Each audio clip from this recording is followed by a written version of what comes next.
Monkey's paw. વાંદરાનો પંજો. On a cold and stormy night, Mr. White and his son Herbert were playing chess in their small living room of villa. While Mrs. White was sitting by the fire, knitting and talking to them occasionally, they were expecting a guest named Sergeant Morris, who was family friend and had been posted in India and was back after completing his tenure. There he is, said Herbert, hearing the gate shut loudly and heavy footsteps coming to the door. એક ઠંડી તોફાની રાત્રે શ્રીમાન white તથા તેમનો પુત્ર Herbert તેમના ગ્રામ્ય નિવાસના નાનકડા બેઠક ખંડમાં ચેસ રમી રહ્યા હતા. તે સમયે શ્રીમતી વ્હાઇટ સગડી પાસે બેસી ગૂંથણકામ કરતા કરતા તેમની સાથે વચ્ચે વચ્ચે વાતો કરી રહ્યા હતા. તે લોકો સાર્જન્ટ મોરિસ નામના એક મહેમાનની પ્રતીક્ષા કરી રહ્યા હતા. સાર્જન્ટ મોરિસ તેમના કૌટુંબિક મિત્ર હતા, જે તેમના ભારતમાંની નોકરીનો સેવાકાળ પૂર્ણ કરી પરત આવી ગયા હતા.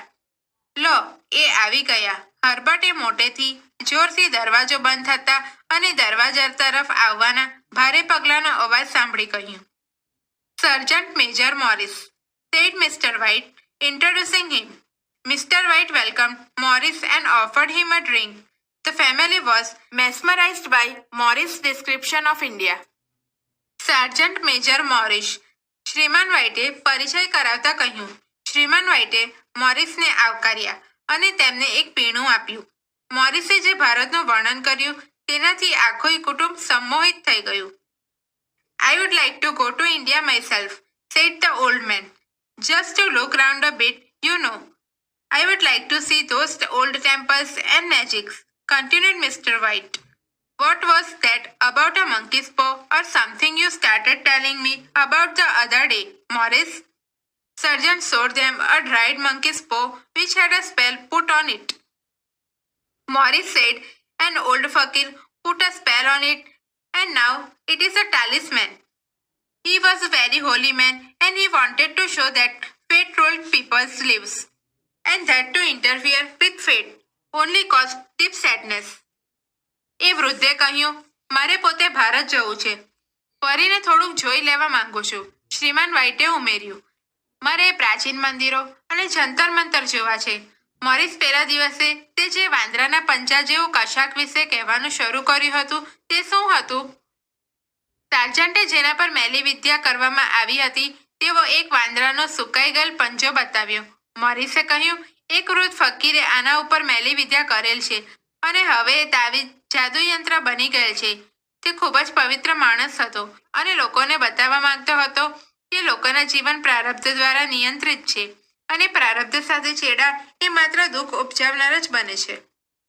He put a spell on it so that 3 separate men could have 3 pieces each from it.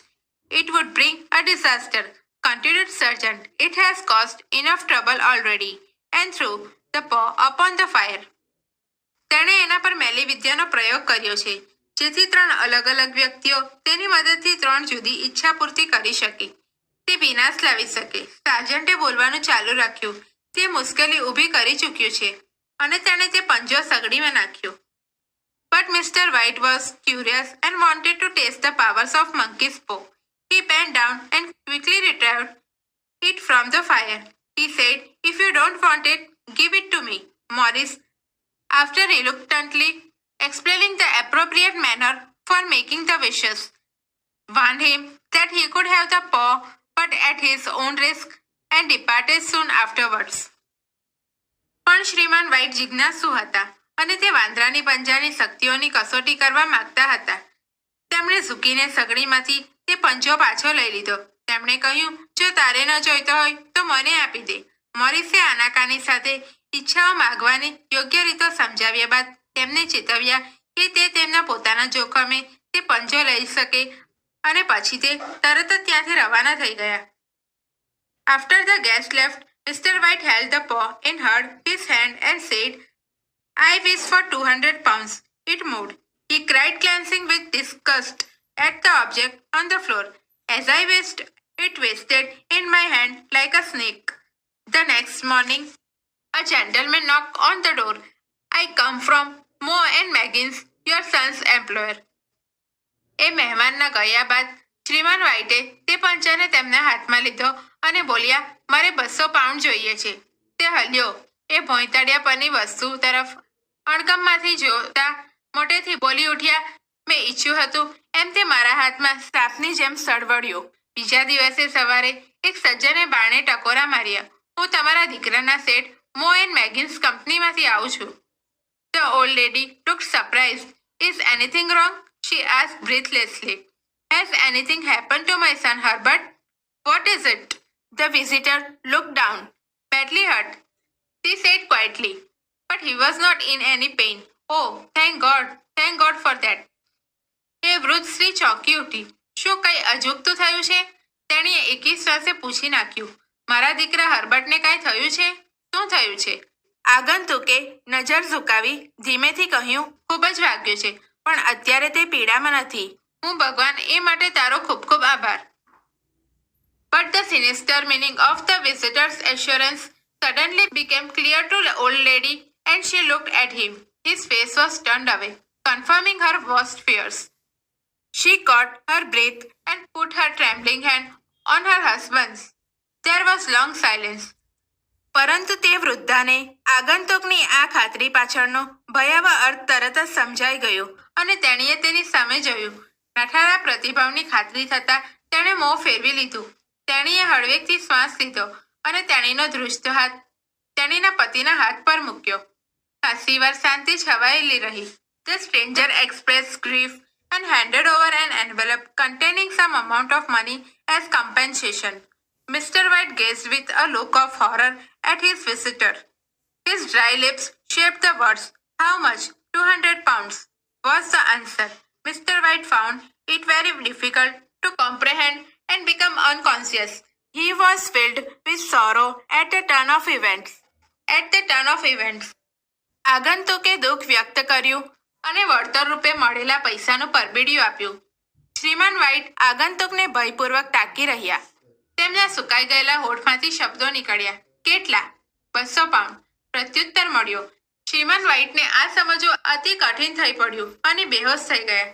જે રીતે ઘટનાઓ વળાંક લઈ રહી હતી તે જોઈ તેમનું મન શોકાતુર થઈ ગયું. His wish was granted at cost of his son's life. After a few days, Mrs. White had demanded the monkey's paw as she wanted to make a wish and had her son back. I want it, she said. Why? I only just thought of it, she said hysterically. The other two wishes, why didn't I think of it before? She replied rapidly. તેમના પુત્રના જીવનને ભોગે તેમની ઈચ્છા મંજૂર થઈ હતી. થોડાક દિવસ પસાર થઈ ગયા બાદ શ્રીમતી વ્હાઇટે વાંદરાનો પંજો માંગ્યો. તેણી વધુ એકથી ઈચ્છા કરી તેણીના દીકરાને પરત મેળવવા ઈચ્છતી હતી. મારે એ જોઈએ છે. તેણીએ કહ્યું, શા માટે? બસ મને એનો વિચાર આવ્યો. તેણીએ ઉન્માદપૂર્વક રીતે જણાવ્યું, હજુ 2 અન્ય ઈચ્છાઓ બાકી છે. શા માટે મને આ વિચાર પહેલા ન આવ્યો? તેણીએ ઝડપથી બકી નાખ્યું. What wish? He asked. Wish your boy alive again. Bring him back, cried the old man. Mr. White explained that not only he had Herbert been dead 10 days, but also that his body had been decayed beyond recognition. But his wife pulled him towards the door. Bring him back. Do you think I am frightened of my own son? શાની ઈચ્છા? તેણે પૂછ્યું. આપણા દીકરાને જીવતો કરવાની ઈચ્છા. તેને પાછો લઈ આવો. તે વૃદ્ધ સ્ત્રી ચીસ પાડી ઉઠી. શ્રીમાન વ્હાઇટે સમજાવ્યું કે હર્બર્ટ માત્ર 10 દિવસ પહેલા મૃત્યુ પામ્યો. એટલું જ નથી, અત્યારે તો તેનું શરીર પણ ઓળખાય નહીં એટલી હદે સડી ગયું છે. પણ તેમની પત્ની તેમને દરવાજા તરફ ખેંચીને લઈ ગઈ. તેને પાછો લઈ આવો. શું તમને એવું લાગે છે કે મને મારા દીકરાનો ડર લાગશે? Mr. White took out the monkey's paw and raised his hand. I wish my son alive again. The paw fell on the floor. After few moments, a knock was heard at the floor. Who could that be? It inquired Mr. White. That must be my son, replied the old lady and ran towards the door. Don't let it in, for God's sake, cried Mr. White, shivering in fear. શ્રીમાન વ્હાઇટે વાંદરાનો પંજો કાઢ્યો અને તેમનો હાથ ઊંચે કર્યો. મારી ઈચ્છા છે કે મારો દીકરો પુનર્જીવિત થાય. પંજો જમીન પર પડી ગયો અને થોડી ક્ષણો બાદ દરવાજે ટકોરા સંભળાયા. આ કોણ હોઈ શકે? શ્રીમાન વ્હાઇટે જાણવા પૂછ્યું. એ જરૂર મારો દીકરો હોવો જોઈએ, વૃદ્ધાએ જવાબ આપ્યો અને દરવાજા તરફ દોડી ગઈ. ભગવાનને ખાતર એને અંદર આવવા દઈશ નહીં. ભયથી ધ્રુજતા શ્રીમાન વ્હાઇટ ચીસ પાડી ઉઠ્યા. You are afraid of your own son? Let me go. I am coming Herbert, I am coming. તમને તમારા પોતાના દીકરાથી ડર લાગે છે? મને જવા દો. હર્બર્ટ, હું આવું છું, હું આવું છું. Mr White search frantically for the monkey's paw, fearful of what was likely to happen as he heard the chain rattling back and the bottom bolt drawn slowly and swiftly from the socket. He found the paw and made his the third and last wish.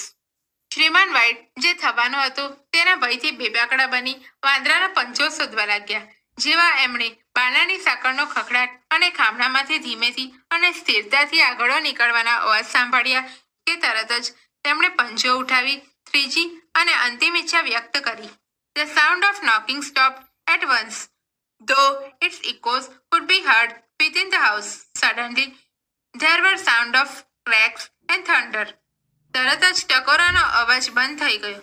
જો કે તે ઘરની અંદર તેના પડઘા હજુ સંભળાતા હતા. એકાએક ગર્જના થવા લાગી અને દિવાલોમાં તિરાડ પડવી શરૂ થઈ. The house started collapsing. The roof, the walls and staircase started falling down.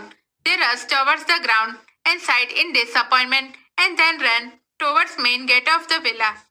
ઘર જમીનદોસ્ત થવું શરૂ થયું. છાપરું, દિવાલો અને સીડી તૂટી પડવા લાગ્યા. એ લોકો શ્રીમાન વ્હાઇટ અને તેમના પત્ની ખુલ્લા મેદાન તરફ ધસી ગયા. હતાશામાં નિશાસા નાખવા લાગ્યા અને ઘરના મુખ્ય દરવાજા તરફ દોડી ગયા. Outside the street lamp was spreading its light over a calm and empty road. The spell of the monkey's paw had worked. બહારની બાજુએ શહેરની બત્તી શાંત અને ખાલીખમ રસ્તા પર પોતાનો ઉજાસ ફેલાવી રહી હતી. વાંદરાના પંજાનો કામણ તેનું કામ કરી ચૂક્યો હતો.